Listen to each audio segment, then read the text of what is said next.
What's going on, y'all? It's J.D. Pickell. Today on the Hard Count, Pitt wide receiver Jordan Addison is sniffing the transfer portal. We'll discuss next.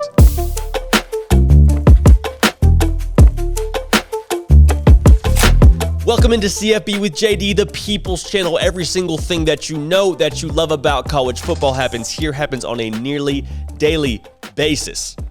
So, Armstrong, Sims, Jack McKenzie doing the heavy lifting. You can help drive the show at my Twitter page at JD Pickell. Jordan Addison is not in the transfer portal as of yet. He may have submitted for the portal. The last day to submit your name into the portal was May 1st. Those names don't typically pop up for another 48 hours. So if you look at the portal right now and take inventory, he may not be there. However, he wasn't in the portal last weekend for sure, and he was seen physically in Los Angeles.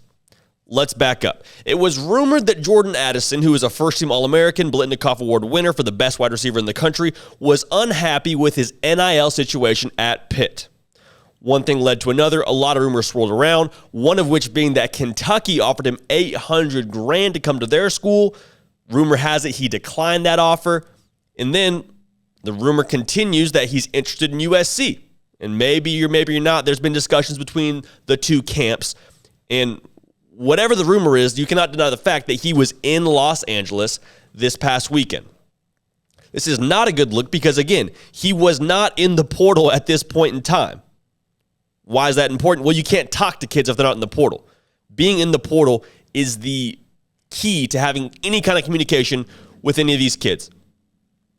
The rumor has it that USC offered him a smooth $3 million, which would make him better paid than any college football assistant coach, as well as a nice little cherry on top of an LA home. Again, these are rumors. These are not facts that have been reported, but where there's smoke, there's fire. So, again, to continue with the soap opera, Pat Narduzzi, the head coach at Pitt, had a phone conversation or multiple phone conversations with Lincoln Riley, essentially expressing his displeasure with the situation and his feelings of Riley potentially tampering with the situation. Now, Riley, it's well documented. He's gone into the portal, taken what he's wanted, pretty much used like the grocery store, go get a quarterback here, get a running back here, get a wide receiver here. Looks like he's trying to make a play for Jordan Addison. So, again, he's not in the portal as of yet. You can't talk to a kid if he's not in the portal. Feels like tampering. Pat Narduzzi said as much. So what does this mean as a whole? Well, Jordan Addison likely isn't going to be playing at Pitt next year. Is he going to be playing at USC? The verdict's still out. That's what looks like the clubhouse leader. I'd have a hard time betting on anybody else in this race. It looks like it's a one-horse race for Jordan Addison, and that's USC. But any way you slice it, there's probably some damage done relationally. Like if I'm Jordan Addison, I have a hard time walking back into that locker room and telling my teammates, hey, I took a visit to USC, unofficially apparently, and now I'm back. Now actually, I do want to be a part of this. That's a hard bridge to mend, man. Just optically, that's a tough thing to walk back into. Will he transfer? Probably. That's probably going to be what happens. He probably will end up in the portal today or tomorrow. Whenever you're watching this video, he'll probably be there. But I don't know that we're going to see Jordan Addison come back to Pitt. Now, there could be things past NIL that make this a reality. I mean, his OC left, his wide receiver coach left, his quarterback left. A lot of things have been moving around for Jordan Addison to where it would make sense, even if NIL weren't a factor, for him to be looking for greener pastures. But for NIL to be at the forefront of this thing makes it a tough look. I think you understand why he's looking if NIL isn't the main factor, but for NIL to be the factor, that's not going to sit well with me as your teammate. So what do I think of the situation as a whole? Well, let's just broaden the scope in terms of what the NIL and the portal are right now. And I actually think, regardless of the conversation that Narduzzi and Riley had, I think all coaches sync up on what they believe to be the case as of right now with the portal and NIL. One, it needs to be regulated. There has to be some regulation as to when you can transfer, how you can transfer, what your transfer means. And then NIL, there has to be some regulation. I don't know what that looks like, whether it's who can give money, who can't, when you can take money, when you can't. There's got to be some sort of rules in place right now. Because I think that these rules or lack thereof, these ideas, these theories that are the transfer portal and NIL come from a good place. I think they come from a desire to do the right thing in a sense. They're just poorly executed and honestly thrown together in a really short amount of time. Another video for another time, but that's the summary. Now, that's the first point. Need to be regulated. The second point is that these coaches, with their job and their livelihood and their means of supporting their family on the line, they're going to take full advantage of the Wild West. Why wouldn't you? Why would you not?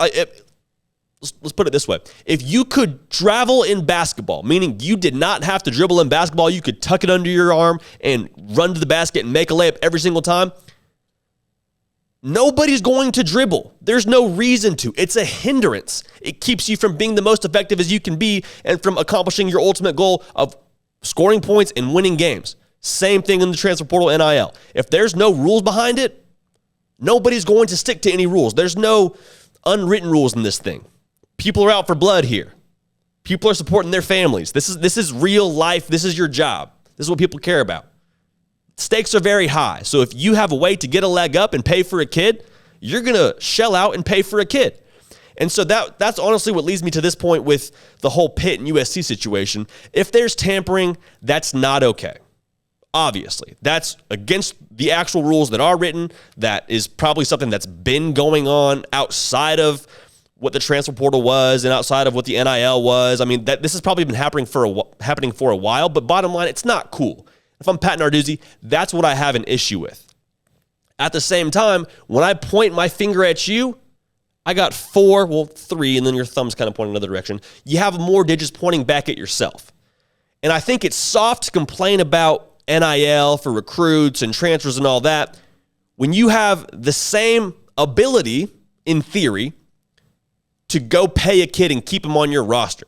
Like, I would have a hard time believing if Pitt were to shell out $4 million, $5 million, whatever it is, to keep Jordan Addison at Pitt. I don't think that he would have an issue taking that and coming back.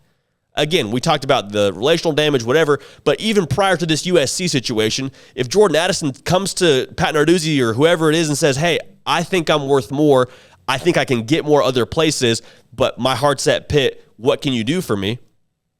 And they're able to keep him home and they're able to just pay more. Like, that's how you do this right now. That's the world we're living in. So I understand there's a thought that this isn't right and it's not good for college sports, and I am not disagreeing with that. I don't think this is what's best. I don't think this is necessarily the way that we should go about it. But if you're a college football fan, or you're even more so a college football coach, this is the rules to the game. Show me the money, Jerry. We'll see what happens. I think Jordan Addison will be USC Trojan. There's too much smoke here for there to not be fire. Things just don't stay under wraps like this in the college football world. But again, we'll be watching this closely. With our luck, this story will already break before we are able to get it out. It's probably broken in the last 5 minutes as we're recording, but nonetheless, we're going to keep tracking it, and these are our 2 cents on the matter. This is CFB with JD. This has been The Hard Count. Subscribe to the channel. Follow me on Twitter at JD Piquel to stay with every single thing we're doing here. We're going to keep the party rolling. We will see y'all next time.